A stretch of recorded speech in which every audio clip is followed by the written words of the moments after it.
berkurang jauh. Ya katakanlah sebagai penyanyi di panggung itu, katakanlah satu bulan itu bisa 100 juta lebih dalam nyanyi di panggung. Kalau sebagai penceramah, saya tidak pernah mentargetkan, apalagi seperti artis ada first cost-nya berapa, dibayar berapa, tidak. Justru saya bagaimana bisa sampai ke tempat yang saya tuju untuk dakwah itu. Kalau perlu begini, dai itu, penceramah itu atau mubalik itu adalah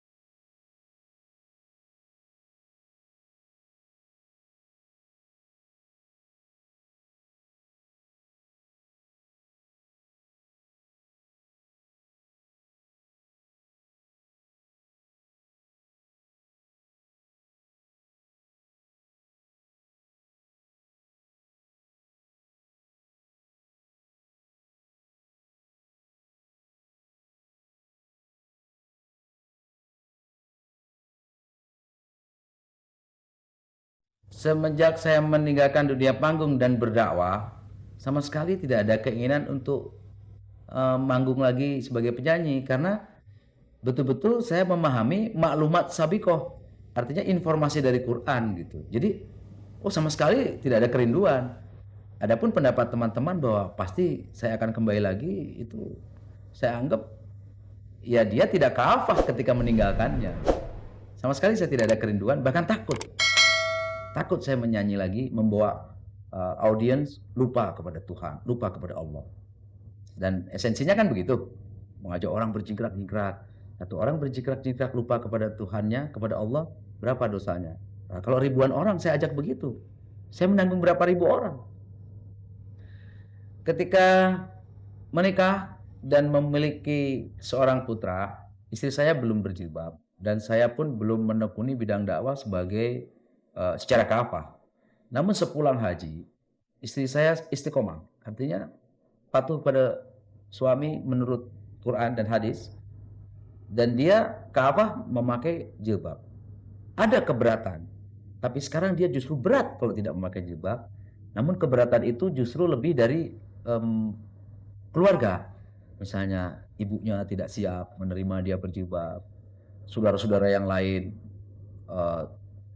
rasanya malu ada keluarganya berjilbab. Padahal mereka ingin anaknya, keponakannya itu saleh. Begitu kita mendekati menjadi saleh, terbalik mereka tidak suka. Nah inilah kendalanya. Tapi justru buat kami keluarga itu merupakan dorongan dan kami bisa melihat mana yang benar, mana yang salah, mana yang baik, mana yang buruk, mana yang terpuji, mana yang tercela. Dan kami istiqomah dengan keberadaan kami. Jadi tidak ada kendala yang sangat berat untuk menjalankan ini. Justru kita kasihan melihat kok orang lain nggak mau berjilbab. Pada orang tidak berjilbab itu tidak akan mencium surga. Harumnya saja tidak akan tercium gitu. Nah, saya sampaikan kepada istri, bukan kata hari mukti, tapi ini loh, kata Quran dan hadis. Masalahnya iman tidak kepada Quran dan hadis itu. Nah, saya menerjemahkan itu terus-menerus sebagai kewajiban suami terhadap istri dan keluarganya. Alhamdulillah. Saya sebagai suami, ku anfusakum wa ahlikum nar, pelihara dirimu wa ahlikum, keluargamu dari api neraka. Nah, memelihara keluarga ini saya mendatangkan ustadz perempuan untuk mendidik istri. Alhamdulillah dia memahami dan sangat bangga sekali kalau suaminya itu pergi untuk berdakwah. Mau setahun pergi saya tidak akan cari kalau mas atau suami gitu pergi untuk berdakwah gitu. Dan di mana kesempatan saya bisa bawa keluarga, saya bawa. Seperti ke studio seperti ini, saya bawa dia menunggu di mobil sambil perjalanan nanti ngaji, gimana membahas, memikirkan umat yang lain. Kok banyak kemaksiatan, banyak remaja mabuk-mabukan, free sex, banyak korupsi, kolusi dan sebagainya. Itu kita pikirkan. Karena jangan sedetik pun kita tidak memikirkan umat. Man asbaha walam yahtam bi amril muslimin falaisa minhum. Barang siapa bangun subuh tidak memikirkan urusan kaum muslimin yang lain, falaisa minhum, bukan dari golongan mereka kamu. Kata Rasulullah begitu. Artinya kalau kita mati kita tidak mendapat syafaat dari Rasulullah. Padahal janji Allah itu kan cuma dua saja. Mati kamu tuh mau ke neraka atau ke surga. Pilih. Saya merasakan kekosongan jiwa. Kok yang saya sudah tempuh dengan susah payah, saya sudah raih ketenaran, bahkan materi, namun tidak mendapatkan sesuatu. Saya berbalik pikir lagi, flashback ke zaman masa kecil saya, betapa bahagianya gitu hidup sederhana dengan keluarga.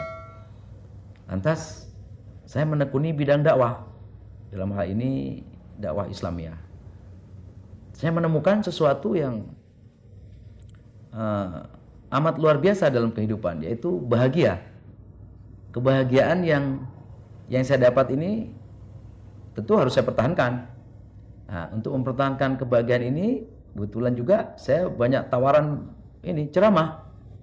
Sampai 1 bulan itu minimal 50 kali.